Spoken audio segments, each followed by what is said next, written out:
ಇಂದು ಹಿಂಗಾರು ಮಳೆಯ 2ನೇ ದಿನ. ರಾಜ್ಯದ ಯಾವ್ಯಾವ ಜಿಲ್ಲೆಗಳಲ್ಲಿ ಎಷ್ಟು ಪ್ರಮಾಣದ ಹಿಂಗಾರಿನ ಮಳೆಯ ಎಫೆಕ್ಟ್ ಆಗುತ್ತೆ, ಈ ಒಂದು ಹಿಂಗಾರು ಮಳೆಯಲ್ಲಿ ಸೈಕ್ಲೋನ್ ಏನಾದರೂ ಬರುತ್ತಾ, ಈ ಎಲ್ಲದರ ಬಗ್ಗೆ ಮಾತನಾಡಲಿಕ್ಕೆ ನಮ್ಮೊಂದಿಗೆ ಹವಾಮಾನ ಇಲಾಖೆಯ ಹಿರಿಯ ಅಧಿಕಾರಿಗಳಾದಂತಹ CS ಪಾಟೀಲ್ ಅವರಿದ್ದಾರೆ. ಅವ್ರನ್ನ ನಾವು ಮಾತನಾಡ್ಸೋಣ. ಸರ್, ಈಗ ಹಿಂಗಾರು ಮಳೆಯ 2ನೇ ದಿನ ಹೇಗಿದೆ ಹವಾಮಾನ ವೈಪರೀತ್ಯ? ಯಾವ್ಯಾವ ಜಿಲ್ಲೆಗಳಲ್ಲಿ ಹಿಂಗಾರು ಮಳೆಯ ಪ್ರಮಾಣ ಯಾವ ರೀತಿಯಾಗಿದೆ? ಹಿಂಗಾರು ಮಳೆ ಅಕ್ಟೋಬರ್ 16ರಂದು ನಮ್ಮ ದಕ್ಷಿಣ ಭಾರತದ ರಾಜ್ಯಗಳಲ್ಲಿ ಪ್ರವೇಶವಾಯಿತು. ಅದಕ್ಕಿಂತ ಮೊದಲೇ ಅದೇ ದಿವಸನ ನೈಋತ್ಯ ಮಾನ್ಸೂನು ದೇಶಾದ್ಯಂತ ಅದು ಪೂರ್ಣಗೊಂಡಿತು. ಈ ಹಿಂಗಾರು ಮಳೆ ಸಾಮಾನ್ಯವಾಗಿ ಇದು ಅಕ್ಟೋಬರ್ 16ರಿಂದ ಡಿಸೆಂಬರ್ 31 ತನಕ ಮುಂದುವರಿಬೋದು. ಆದರೆ ಡಿಸೆಂಬರ್ 15 ತನಕ ನಮ್ಮ ಕರ್ನಾಟಕ ರಾಜ್ಯದಲ್ಲಿ ಮಳೆ ಇರಬಹುದು. ಆದರೆ ಡಿಸೆಂಬರ್ 15 ನಂತರ ಮಳೆ ಪ್ರಮಾಣ ಕಡಿಮೆ ಆಗುತ್ತೆ. ಆದರೂ ಅಕ್ಟೋಬರ್ ಮತ್ತು ನವಂಬರ್ನಲ್ಲಿ ಕರ್ನಾಟಕದ ದಕ್ಷಿಣ ಒಳನಾಡಿನ ಜಿಲ್ಲೆಗಳಲ್ಲಿ ಮತ್ತು ಕರಾವಳಿ ಜಿಲ್ಲೆಗಳಲ್ಲಿ ಮಳೆಯಾಗುವ ಸಾಧ್ಯತೆ ಐತಿ. ಆದರೆ ಉತ್ತರ ಒಳನಾಡಿನ ಜಿಲ್ಲೆಗಳಲ್ಲಿ ನವಂಬರ್ ತಿಂಗಳಲ್ಲಿ ಅಷ್ಟೊಂದೇನು ಮಳೆ ಆಗುವ ಸಂದರ್ಭಗಳು ಕಡಿಮೆ. ಈ ಹಿಂಗಾರು ಮಳೆ ಮುಂದಿನ ಈ ಒಂದು ನಾರ್ಮಲ್ ಆಗಿರ್ಬೋದು, ಸಾಮಾನ್ಯ ಅಥವಾ ಸಾಮಾನ್ಯ ಮಟ್ಟಕ್ಕಿಂತ ಹೆಚ್ಚಿಗೆ ಆಗ್ಬೋದು ಮಳೆ. ಮತ್ತು ದಕ್ಷಿಣ ಒಳನಾಡಿನ ಜಿಲ್ಲೆಗಳಲ್ಲಿ ಅಕ್ಟೋಬರ್ 17ರಿಂದ ಅಕ್ಟೋಬರ್ 23ರವರೆಗೆ ಹಲವು ಕಡೆ ಹಗುರದಿಂದ ಸಾಧಾರಣವಾಗಿ ಮಳೆಯಾಗುವ ಹೆಚ್ಚಿನ ಸಾಧ್ಯತೆ ಐತಿ. ಅಂದ್ರೆ ಹಲವು ಕಡೆ ಅಂದರೆ 51%ರಿಂದ 75% ಪ್ರದೇಶಗಳಲ್ಲಿ ದಕ್ಷಿಣ ಒಳನಾಡಿನ ಜಿಲ್ಲೆಗಳಲ್ಲಿ ಒಂದು ವಾರದವರೆಗೆ ಉತ್ತಮವಾಗಿ ಮಳೆಯಾಗುವ ಸಾಧ್ಯತೆ ಐತಿ. ಮತ್ತು ಕರ್ನಾಟಕದ ಕರಾವಳಿ ಜಿಲ್ಲೆಗಳಲ್ಲೂ ಕೂಡ ಹಲವು ಕಡೆ ಮಳೆಯಾಗುವ ಹೆಚ್ಚಿನ ಸಾಧ್ಯತೆ ಐತಿ ಅಕ್ಟೋಬರ್ 17ರಿಂದ ಅಕ್ಟೋಬರ್ 23ರವರೆಗೆ. ಮತ್ತು ಕರ್ನಾಟಕದ ಉತ್ತರ ಒಳನಾಡಿನ ಜಿಲ್ಲೆಗಳಲ್ಲಿ ಅಕ್ಟೋಬರ್ 17ರಿಂದ ಅಕ್ಟೋಬರ್ 23ರವರೆಗೆ ಕೆಲವು ಕಡೆ ಅಂದರೆ 26%ರಿಂದ 50% ಪ್ರದೇಶಗಳಲ್ಲಿ ಹಗುರದಿಂದ ಸಾಧಾರಣವಾಗಿ ಮಳೆಯಾಗುವ ಸಾಧ್ಯತೆ ಐತಿ.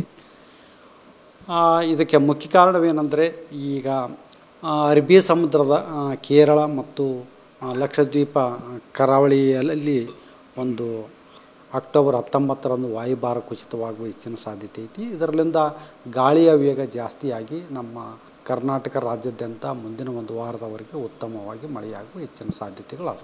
ಓಕೆ, ಇನ್ನು ಹಿಂಗಾರು ಮಳೆಯ ಎಫೆಕ್ಟು ಸಿಲಿಕಾನ್ ಸಿಟಿಯಲ್ಲಿ ಮಳೆ ಏನಾದರೂ ಬರುವಂತಹ ಮುನ್ಸೂಚನೆ ಇದೆಯಾ? ಯಾಕಂದರೆ ಮುಂಗಾರು ಮಳೆಯಲ್ಲೂ ಕೂಡ ಬಿಟ್ಟು ಬಿಡದೆ ಸಿಲಿಕಾನ್ ಸಿಟಿಯಲ್ಲಿ ಮಳೆ ಬಂದಿತ್ತು. ಕೆಲವು ಕಡೆಯೆಲ್ಲ ಏನೋ ಬೆಂಗಳೂರಿನ ಕೆಲವೊಂದು ಭಾಗಗಳಲ್ಲಿ ಅಂದರೆ ರಸ್ತೆ ಆಗಿರ್ಬೋದು, ಮೋರಿ ಆಗಿರ್ಬೋದು, ಎಲ್ಲರೂ ಕೂಡ ಜಲಾವೃತ ಆಗಿರುವಂಥದ್ದು ನಾವು ನೋಡಿದ್ವಿ. ಹಿಂಗಾರು ಮಳೆಯ ಎಫೆಕ್ಟ್ ಏನಾದರೂ ತಟ್ಟತ್ತಾ ಸಿಲಿಕಾನ್ ಸಿಟಿ ಬೆಂಗಳೂರಿಗೆ? ಹೇಗೆ? ಬೆಂಗಳೂರಿನಲ್ಲಿ ಕೂಡ ಅಕ್ಟೋಬರ್ 17ರಿಂದ ಅಕ್ಟೋಬರ್ 23ರವರೆಗೆ ಕೆಲವು ಕಡೆ ಹಗುರದಿಂದ ಸಾಧಾರಣವಾಗಿ ಮಳೆಯಾಗುವ ಸಾಧ್ಯತೆ ಐತಿ. ಮತ್ತು ಈ ಒಂದು ವಾರದವರೆಗೆ ನಾವು ಯಾವುದೇ ಅಲರ್ಟ್ ಏನು ಕೊಟ್ಟಿಲ್ಲ. ಯಾವುದೇ ಜಿಲ್ಲೆಯಲ್ಲಿ ಭಾರಿ ಮಳೆಯಾಗುವ ಸಾಧ್ಯತೆಗಳು ಕಡಿಮೆ. ಆದರೆ ಹಗುರದಿಂದ ಸಾಧಾರಣವಾಗಿ ಹಲವು ಕಡೆ ಮಳೆಯಾಗುವ ಹೆಚ್ಚಿನ ಸಾಧ್ಯತೆಗಳು ಅದಾವೆ. ಓಕೆ, ಇನ್ನು ಹಿಂಗಾರು ಮಳೆ ಅಂತ ಹೇಳುವಾಗ ಸೈಕ್ಲೋನ್ ಅನ್ನೋದು ಕೂಡ ಮುನ್ಸೂಚನೆ ಇರುವಂಥದ್ದು. ಯಾಕಂದರೆ ಕಳೆದ ವರ್ಷವೂ ಕೂಡ ನವಂಬರ್ ತಿಂಗಳಲ್ಲಿ ಅಕ್ಟೋಬರ್ ಅಂತ್ಯದಲ್ಲೂ ಕೂಡ ಸೈಕ್ಲೋನ್ ಕೂಡ ಕಾಣಿಸ್ಕೊಂಡಿತ್ತು. ಈ ಒಂದು ಹಿಂಗಾರಿನಲ್ಲಿ ಸೈಕ್ಲೋನ್ ಆಗುವಂತಹ ಏನಾದರೂ ಮುನ್ಸೂಚನೆಗಳಿದೆಯಾ? ಏನಾದರೂ ನಿಮಗಾದರೂ ಆ ಬಗ್ಗೆ ಏನಾದರೂ ಮಾಹಿತಿಗಳು ಅದ್ರ ಬಗ್ಗೆ ಹೇಳೋದಾದರೆ? ಈ ಈಶಾನ್ಯ ಮಾರುತ ಆರಂಭವಾದ ಕೂಡಲೇ ಸೈಕ್ಲೋನ್ಗಳು ಕೂಡ ಬರ್ಬೋದು. ಸೈಕ್ಲೋನು ಇದು ಅಕ್ಟೋಬರು, ನವಂಬರು, ಡಿಸೆಂಬರ್ 15 ತನಕ ಬರೋ ಚಾನ್ಸಸ್ ಅದಾವು. ಮುಂದೆ ಸೈಕ್ಲೋನ್ ಬರೋ ಚಾನ್ಸಸ್ಸು ಕೂಡ ಅದಾವು. ಇದರಿಂದ ನಮ್ಮ ಕರ್ನಾಟಕ ರಾಜ್ಯಕ್ಕೆ ಸೈಕ್ಲೋನ್ ಆದಾಗ ಒಳ್ಳೆಯ ಮಳೆಯನ್ನು ತರ್ತಾವೆ.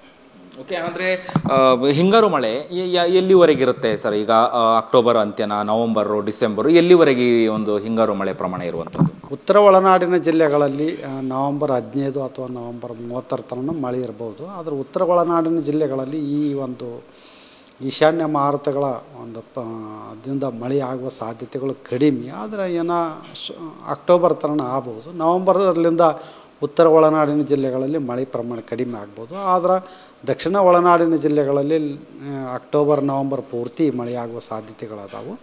ಮತ್ತು ಕರಾವಳಿ ಜಿಲ್ಲೆಗಳಲ್ಲಿ ಕೂಡ ಮಳೆ ಪ್ರಮಾಣ ಕಡಿಮೆ. ಆದ್ರೂ ಕೆಲವು ಕಡೆ ಹಗುರದಿಂದ ಸಾಧಾರಣವಾಗಿ, ವಿಶೇಷವಾಗಿ ಉಡುಪಿ ಹಾಗೂ ದಕ್ಷಿಣ ಕನ್ನಡ ಜಿಲ್ಲೆಗಳಲ್ಲಿ ಇದು ಒಂದು ಸ್ವಲ್ಪ ಮಳೆ ತರ್ತೈತಿ. Yes, okay sir. ಇನ್ನು LED ಪರದೆ ಮೇಲೆ ಅಂದರೆ ಸ್ಯಾಟಲೈಟ್ ಚಿತ್ರವನ್ನು ತೋರಿಸಿ ಹೇಳೋದಾದರೆ ನಮ್ಮ ರಾಜ್ಯದ ಹವಾಮಾನ ವೈಪರೀತ್ಯ ಯಾವ್ಯಾವ ಜಿಲ್ಲೆಗಳಲ್ಲಿ ಎಷ್ಟು ಪ್ರಮಾಣದ ಮಳೆ ಬೀಳುತ್ತೆ ಅನ್ನೋದು ಹೇಳಿದ್ರಿ. ಈಗ LED ಮೇಲೆ ಏನಾದರೂ ತೋರಿಸಿ ನೀವು ಹೇಳೋದಾದರೆ ಸರ್ ಹೇಗೆ ಹೇಳ್ತೀರಾ ನೀವು ಅನ್ನೋದು? ಇಲ್ಲೇ ಒಂದು ಕಳೆದ 2-3 ದಿವಸದಿಂದ ಬಂಗಾಳೋಪಸಾಗರದ ನೈಋತ್ಯ ಭಾಗದಲ್ಲಿ ತಮಿಳುನಾಡು ಕರಾವಳಿ ಹತ್ರ ಒಂದು ಸರ್ಕ್ಯುಲೇಷನ್ 5.8 ಕಿಲೋಮೀಟರ್ವರೆಗೆ ಇತ್ತು. ಈ ಒಂದು ಪ್ರಭಾವದಿಂದ ನಮ್ಮ ದಕ್ಷಿಣ ಭಾರತದ ರಾಜ್ಯಗಳಲ್ಲಿ 2-3 ದಿವಸದಿಂದ ನಮಗೆ ಪೂರ್ವದಿಂದ ಗಾಳಿ ಬೀಸ್ತಾ ಇದೆ. ಈ ಒಂದು ಸರ್ಕ್ಯುಲೇಷನ್ನು ಶ್ರೀಲಂಕಾ ಹತ್ರ ಮುಂದೆ ಕನ್ಯಾಕುಮಾರಿ ಅಂದರೆ ಕಾಮರಿನ ಪ್ರದೇಶದಲ್ಲಿ ಪ್ರವೇಶ ಆಯಿತು. ಇವತ್ತು ಕಾಮರಿನ ಪ್ರದೇಶದಲ್ಲಿ ಈ ಸರ್ಕ್ಯುಲೇಷನ್ 5.8 ಕಿಲೋಮೀಟರ್ ಹತ್ತಿರದವರೆಗಿದೆ. ಇನ್ನು ಇದು ಪಶ್ಚಿಮ ಕಡೆ ಚಲಿಸಿ ಈ ಲಕ್ಷದ್ವೀಪ ಪ್ರದೇಶದಲ್ಲಿ ಅಕ್ಟೋಬರ್ 18 ಹಾಗೂ 19ರಂದು ಈ ಪ್ರದೇಶದಲ್ಲಿ ಎಂಟ್ರಿ ಆಗ್ಬೋದು.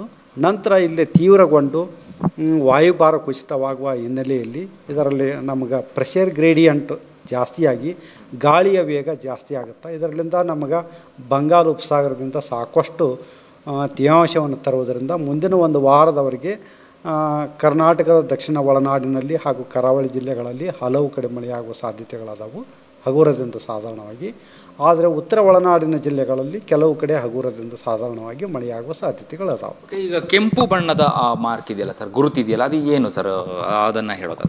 ಇದು ಕೆಂಪು ಬಣ್ಣ ಏನೈತಲ್ಲ -40 ಡಿಗ್ರಿ ಸೆಂಟಿಗ್ರೇಡ್ ಅಂತ ತೋರಿಸುತ್ತೆ. ಇದು -40 ಡಿಗ್ರಿ ಸೆಂಟಿಗ್ರೇಡ್ ಅಂದರೆ ಸುಮಾರು ಮೋಡಗಳು ಒಂದು 12 ಕಿಲೋಮೀಟ್ರ್ ಎತ್ತರದವರೆಗೆ ಬೆಳೆದಿವೆ ಅಂತ ಅರ್ಥ.